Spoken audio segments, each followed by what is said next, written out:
Hello again, friends. Today, we bring you a legendary Norse hero, Sigurd. His Wikipedia page is huge. So, we're going to do something different. Today, I will read you chapter 1. Next Sunday will be chapter 2, and so on until the end of the tale. I have not done anything like this before, and I hope you enjoy it. So join me as we read the first chapter of Sigurd. Chapter 1. Sigurd finds a friend in his stepmother. In olden times there lived a king and queen who had an only son called Sigurd. All went happily until the boy was about 10 years old, and then the queen became very ill and died. Never be a parent in a fairy tale. The most dangerous job in the entire world. According to the customs of the land, her body was embalmed and placed on a funeral pile, and there it was watched by the king, who sat day after day beside it in inconsolable grief. Time went on, but he refused to leave the funeral pile, and all the business of the kingdom came to a standstill, for the sovereign gave no heed to what went on around him, and the courtiers had one and all failed to influence him. Oh, he is not a good king. What kind of ruler just ignores all his duties to go golfing? Grieve like that. At last, one day, he raised his eyes from the ground and looked towards the great pine forest that stretched away as far as you could see round the palace. And there, under the trees, coming towards him, he saw a most beautiful woman, her tall figure clothed in costly black robes. Well, so much for morning. Hello, this.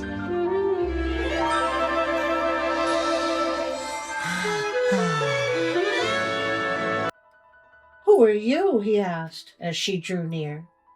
My name is Ingeborg. Borg, We are bored. she answered in a low, sweet voice. Why are you sitting here alone? Because the queen is dead, and my heart is filled with sorrow. Alas, I can sympathize with you in your grief, she replied. I, too, lost my husband only yesterday, and now I am alone in the world. What a coincidence! The king, for the first time, began to be interested in something.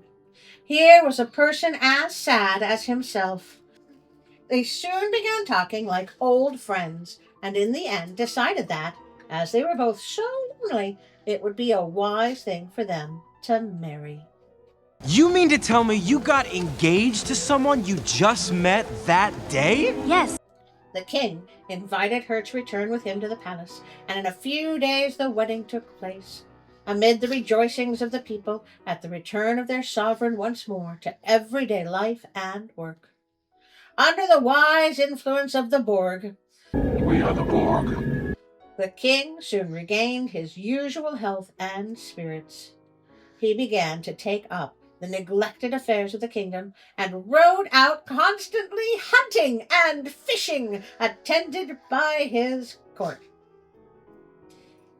So he left off morning to go hunting. Is that his duty?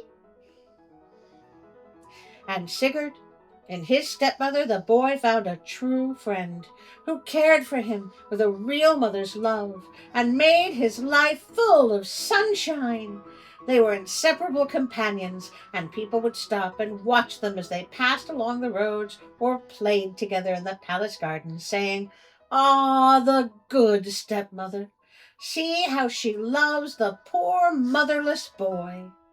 They were a pretty picture, the fair-haired, handsome little prince, and the beautiful, tall woman with her gracious, manners, and winning smile.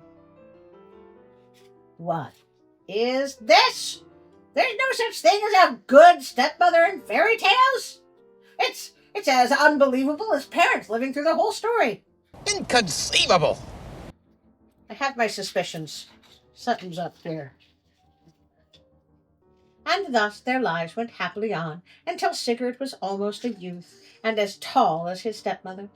One evening, Sigurd and the Borg were returning to the palace from a long stroll. The sun was lighting up the stems of the pine trees as they walked along beneath them. He had noticed for some days that his mother, as he loved to call her, appeared sad and out of spirits. But today the deepest depression seemed to possess her. As they drew near home, she laid her hand lovingly on the boy's arms. "My son, your father goes hunting tomorrow. It is my wish that you go with him and leave me alone for a day." "But mother, why? You are sad. I see my place is surely with you. I love hunting, as you know, but I cannot leave you thus." And all her persuasions were in vain. Next morning, the king set out, but the young prince remained with his stepmother, in spite of all she could say. "Alas, alas," she said, when they were left alone. "Why did you disobey my wishes? I fear me that you will repent it sorely." See, I knew there was something up. There is no such thing as a good stepmother in a fairy tale. This is where she eats him. I just knew it. Then she led Sigurd to her own room and told him to hide under her bed until she called him forth. Directly he was safely hidden, the ground began to tremble. There was a terrific noise like thunder, and out of a great fissure appeared a huge giantess. Her feet were buried in the earth up to her ankles, for she was too tall to stand upright in the room. Through a small aperture in the hangings of the great bed, Sigurd watched to see what would happen. "A pleasant greeting to you, Sister Borg," he heard the giantess say. "Is Sigurd the king's son at home?" "No," replied Borg. "He has gone hunting with his father." Then the queen spread the table for her terrible giant sister with rich and dainty dishes. When the meal was at the end, the giantess said, "I thank you for the nicest food and the best drink of mead that I have yet tasted. Is Sigurd, the king's son, at home?" Didn't she already ask that? Again, Borg said no. So the giantess took leave of her and departed. The floor closed up, and all was quiet once more. Then the queen called Sigurd, embraced him with the greatest affection, and after a short time regained her usual cheerfulness. That was weird. When the king returned in the evening from the chase, neither the queen nor Sigurd told him what had happened during his absence. The next morning, he declared his intention of going out hunting in a still further part of the kingdom. And once more, Borg tried to persuade the boy to go with his father. Her persuasions were useless. He was more than ever determined to stay with her, hoping in some unforeseen way that he might be of use, for that there were some dreadful mystery about the giantess, he was sure. You think? This time, directly the king left, Borg put the prince into a large press. What kind of a press? I mean, if it's a steam press, this would be very painful. And as she turned away, he saw tears in her eyes and guessed that she feared some terrible new visitor. And he was right. Hardly had she closed the door when the noises of yesterday were renewed. The ground quaked, and still a greater giantess appeared, her feet buried in the floor up to her knees to allow her of entering the room. "A pleasant greeting to you, Sister Borg," she cried. "Is Sigurd, the king's son, at home?" "No," said Borg. How should he be when the king, his father, is hunting far away from the palace? And, as yesterday, she immediately began to spread the table with delicacies. When the meal was over, the giantess took her leave, saying, I thank thee for the best food and most refreshing draught of ale that I have yet tasted. Is Sigurd, the king's son, at home? All right, why all the Sigurd obsession from the giants?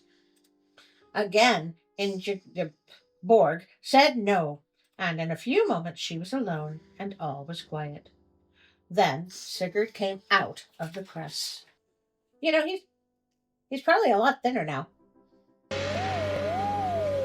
And once more his mother clasped him in her arms, and he heard her say to himself, my son, if I can but save him once more, all may yet be well. Right, okay, so take the hint, kid. Go hunting with your father. With tears, she entreated him, for her sake, to go away with his father the next day. Twice I have hidden you successfully. But my third sister comes tomorrow, and she is sharper and fiercer than either of the others. If I can save you this time, they will never come again. My son, leave me this once. Even if they do me harm, I shall know that you are safe. Take the hint. Mother, Sigurd answered, I am no longer a little child. If you are in danger at all, my place is with you, and I am sure that your sister cannot do me any real harm. Ooh, a cliffhanger. I get to say, join us next week to see what happens with Sigurd and the giantess. It has been suggested to me that I need to start posting my stories at a consistent time and ask you to watch them as soon as possible.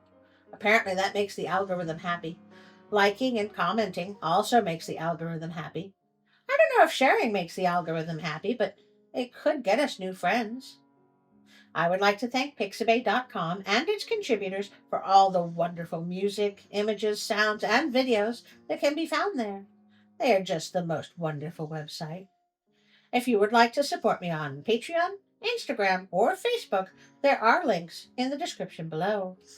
But most of all, my dear friends, I want to thank you for being with me week after week. You mean more to me than I can say. Thank you. And now, a special thank you for my Patreon friends.